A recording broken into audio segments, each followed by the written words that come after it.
fisherman, your farmer, all these different experts, konohikis in their own right. All of these experts would be gathered at this area where they would have these discussions. Okay, I gotta open up this. This might have an effect on this. Oh, maybe we can let this area go fallow.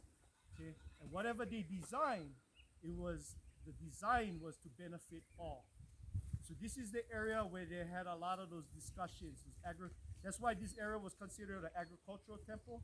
The name of this area is Punana Ula. Okay, Puna, the spring. Okay, Na is the multitude, or pluralizes. The Puna. Ula, red. Okay. According to some of the kupuna, there was a lot of the red varieties, the kalos, the mai'a, the uala, up in this area. Okay. One of our kupuna shared, it's also a poetic reference to Hina. Um, Recognizing the, I don't know how do you put it without being, well, like the kohe, post intercourse. Is this a female? Red. The body is red and swollen, all healthy. The baby coming. The baby coming soon. Looking at That's a, so, you know, they would reference some of these things. Happen, Yeah, so they would reference them to like a woman's kohe because it was a description of how fertile it was, how much growth could come from this area. Okay, directly across this ridge, you can actually see there's a ridge in the back of Lualuale. You see that sort of light green line in the back of Lualuale? Kind of maybe like a, what is that, like a 45-degree angle coming down, light green in the back on that wall. At the base of that wall, in the back of, that's Navy got that jurisdiction of that area. That's all military preserve. But India is the brother sister heiau to Punana Ula is Ni'oi Ula. If you guys ever have blessing, acquired access to visit Ni'oi Ula, that temple was used once upon a time ago to was actually one of the areas where the Ai Kanaka used to cannibals used to live up in that area. But after certain migrations of the warrior classes from Kauai, they exterminated some of these different practices. Because the practices, majority of Wai'anae and majority of Oahu, was Kane practices. Kane was the akua and the deity of life, fresh water, and the brother Kanaloa, the ocean. These were the main deities of Oahu and Kauai. Wai'anae has a lot of relationships with the families, very tight genealogy with Kauai chiefs. Okay? The practices were very similar. The fine arts were very similar and alike. The languages, the slangs in the dialect were very similar. So when we had the invasion of the Maui chiefs from the time of Kahikili, I encourage you guys research the story of how Oahu was lost to the Maui chiefs. It goes back to the gullible chief of Oahu called, his name was Kahahana.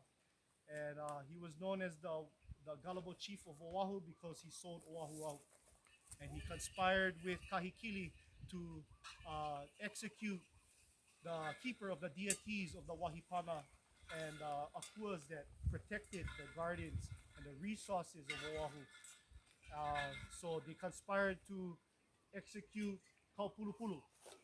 And at that time, when they was trying to find him, he was hiding in Waialua at his temple with his son. Kahikili and Kahahana's men ambushed him, tried to attack him. He got word from the villagers, hey, they come and forget you. He jumped on his canoe, sailed out of Waialua, came around the north side, around Kaena, came around by Mauna Lahilahi. And in front of Mauna Lahilahi, there's a rip tide, a current that kind of hold you in place. You kind of stall a little bit if you know more winds at your favor. So it was an opportunity for Kahikili's men to roll up on a guy, hook up with him. He will drag Kaupulupulu and his son to the temple. We get the bishop church all the way up Kaupuni stream, in the back, up the stream from what is it? The Baptist church before Uluvei. You know, right across the stream from Taco Bell. And then you get the Baptist church, and then right in the back, you get Pu'ukahea. Pu'ukahea, that mansion was built over what old Heao constructed by Kuali'i. Okay? So Pu'ukahea was one of the areas where they brought Kaupulupulu and his son to be tortured. So they wanted to force Kaupulupulu to renounce the authority over the deities, over these resources. And knowing his responsibility as the kahu over these resources, he said, hell no, we're sorry. He said, whoa, yeah, you're gonna be over his ass. Yeah, bring his son. He tortured his son, gouged his eye out with sticks, stoned him, and his son, they had his son running around by Poki'i Bay area, screaming in pain. And mind you, all of Wai'anae is witnessing this. This is our kupuna. This is our family member, and they're torturing in front of us. So all of Wai'anae is pissed. They're just crying. Oh my God, I cannot believe it. They're just watching them torture their family member in front of them. Okay? Wai'anae is an uproar. Kaupulupulu, he's tied up at Pu'ukahea. Son, keep running till you touch Kanaloa. You touch the ocean and give yourself to Kanaloa, rather to be offered up, having your body offered up as a sacrifice, as a mohai, as an offering to their deity, their false god. So he ran to the ocean and allowed himself to drown in the area where Poki'i is there, in that area. So he stayed strong, and he refused to give up that authority over the Wahipana. They put him back on a canoe, and they took Kaupulupulu to another heiau in Pu'uloa, just around Eva Beach area, where first few years of my life I grew up in that area. We get Pu'uloa Beach Park, right around just down the road from Eva Beach, the Silver Store, a little bit more down here, one heiau. So, yeah, they're strong here. They never go footmobile. Hey, they gonna paddle. That's why these guys are huge. They eat good. They paddle everywhere. They walk everywhere. Never have the kind cars and stuff and horse. They came later. That's why we are so huge and muscular. We ate healthy. We drank healthy. Our mentality, our mindset was healthy. Our resources was healthy. Unpolluted. Nobody would intervene for us for centuries, and this is the way we know how to take care of each other, take care of family. So anyway, they execute Kaupulupulu in Pu'uloa. For generations, we stay holding this animosity, all this rage against Kahikili. Kahikili eventually takes control of all the Wai lands, because that was what Kahahana would promise on. All the Wai lands, Wai'anae, Waipahu, Waimanalo, Waipio, Waimea, all of these Wai places on Oahu was promised to Kahikili. So he had control of all of these areas, all these Wai areas. Okay? It was all under Kahikili's control. Okay? So, of course, Wai'anae finds out here, what? Authority over there? Hell no. Cousin. 8 warriors came from Wai'anae and attempted to assassinate Kahikili and Waikiki. The assassination plot was found out, and they ambushed them. 8 brothers up against 2,000 soldiers. 8 brothers up against 2,000 strong. That's crazy. That's West Side. When the numbers is stacked against you, how do you think the brothers would step through that? Yeah, brother. Let's go. This is how it's going down. So yeah, and again, so they, of course, they eventually did not make it, but that was strike 1 against Wai'anae. Okay. Strike 2 came later on. Later on, Kamehameha takes control. After Kahikili dies in Waikiki, they ship his corpse to Maui. They call in the 2 next reigning ali'i. Kamehameha, Kivala'o, the kahuna call him in. Okay, Kivalo'o, Kamehameha, Kivalo'o, you get first dibs.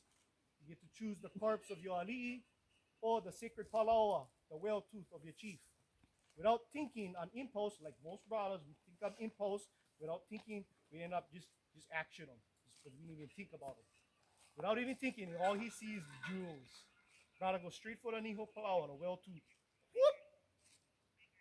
Immediately, he gets surrounded by all these kahunas and he gets isolated in the middle of the forest. And he's like, whoa, not knowing by grabbing that niho palau, choosing the niho palau, he had now acquired all of the high kapus of Kahikili. Nobody could look at him, step on his shadow, blah, blah, blah, blah. Everything was kapu around him. So they had to isolate him before people could be dying, literally, in front of him. And mind you, this guy is a social creature. Kivalao, he's that kind of guy in the village. What, bro? Look at that. Social creature. You know? So that would kind of blow his mind. He's not like that, you know. So that he went a little bit pupule. Kamehameha, he grabs the ankle of Kahikili. I will bury my chief. From that action, he acquired all of the armies and all of the resources that Kahikili had control of, which also meant Wai'anae.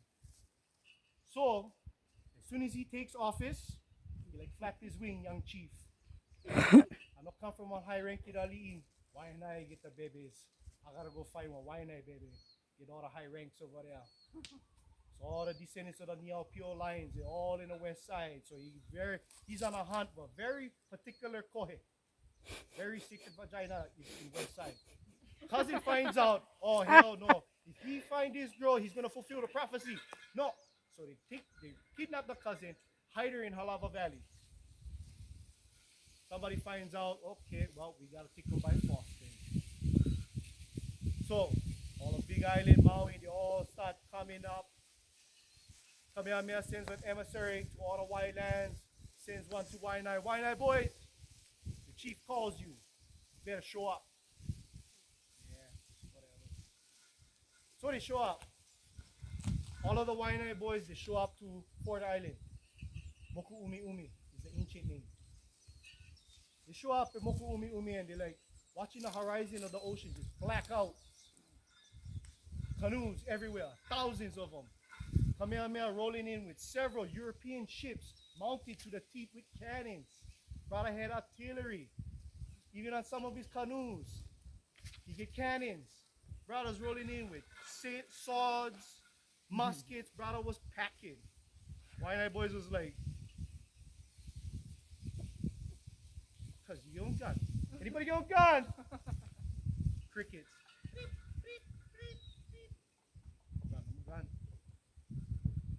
About sword. Anybody get sword? Old man in the back. I get sword. My guy's all dull and running. I get sword. Oh my God. Uncle, you can even cut kiavi wood with that. Brother's like, bro, what you got? Wait, pounder. Bro, what you got? Ulumaika. What you brought? Oh. Oh, we have to. Nobody said we have to bring that. I don't know that. They're looking at each other. Cousin, give me a pig in the emu. You let go. They help me. Shoot. Wai'anae boys left. You know where the boys went? They went into Halava Valley. They went to protect their cousin. Today you guys know him as the Battle of Nu'uanu, the Pali. Yeah, the Battle of Nu'uanu. The name of that battle, the original name of that battle is Lele Ka'anai. The Flying Anai. Particularly, Wai'anae families went over that cliff. Either willingly or forced. Because a lot of our family was like, ha, he ain't controlling me. Woohoo! Was it like a super high cliff? Oh, it's a very high cliff. Even when they did the construction of the old Pali Highway going through there, they found numerous Eevee at the base of that cliff. In elementary, there's this book and it had a picture of Kamehameha and other people there fighting. People were just falling off the cliff, trying to grab onto the stuff. That's the one. It was forced or they left willingly. So, yeah, so a lot of these battles, these historic battles, we related to them. So a lot of our families is still here. Those of us descended from that battle. Whether we was from the Maui clans or we was from the Oahu clans, we still here. We is the evidence of that. And we the last of all kind. If we don't malama our things, malama each other, we're not gonna have any of us left. So it's important to perpetuate these stories, the names, okay? The original names. See this hill? Hunters, they call them small mountain. But the original name is Lelekoa'e. Okay? You have Mount Ka'ala, Ka'ilio. Okay? I encourage you guys, research the name of these all these mountain ridges. Okay? When you get the bottom, you guys could see sort of like one outline or a silhouette of the ali'i. So the crest, the helmet, and then this part was his face. This part right here, and it kind of has that hook. When we go back to the area where the cars is at, I'll let you look back before you leave and capture that image of the ali'i, the laying sleeping. Okay? You see this part of that hook ridge, that's part of his niho palawa. Okay? The well-toothed necklace. You guys know what those things represent? Like when the Maoris, they stick out the tongue. Yeah? It's the tongue of defiance, yeah? When you enter the village, the first thing you're going to see is the halimua, the men's house.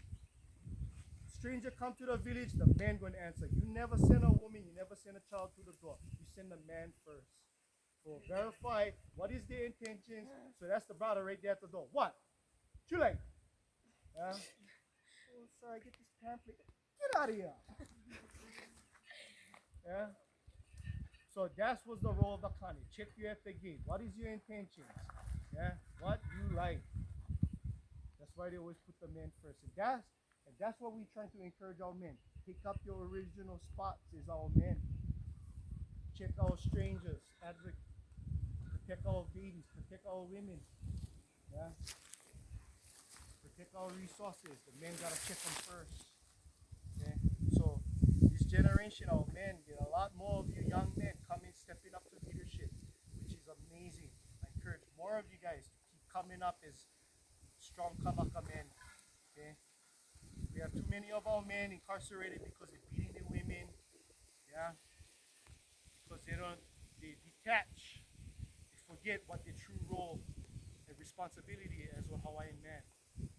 As a Hawaiian man, yeah, you have a responsibility to feed not just yourself, your family, but your whole community. You also have to fend not just your family, but your whole community. Yeah. A lot of young men out there, they just like go hook up with chicks and get in. Hawaiians, we had more responsibility than that. We accept the responsibilities. We believed in family. So it's not just the act of the lustful act. There came the responsibility that followed. They had a responsibility to their child. Okay? So we need to change that mentality, because we like fight every time. We don't know what the hell we're fighting for. And even, and a lot of the times we'll be fighting over really minute stuff that doesn't even go matter a year from now, like I shared earlier. We get upset about minute stuff. I rather get upset about the stuff that's going to affect the long run. But anyway, a lot of mo'onelo.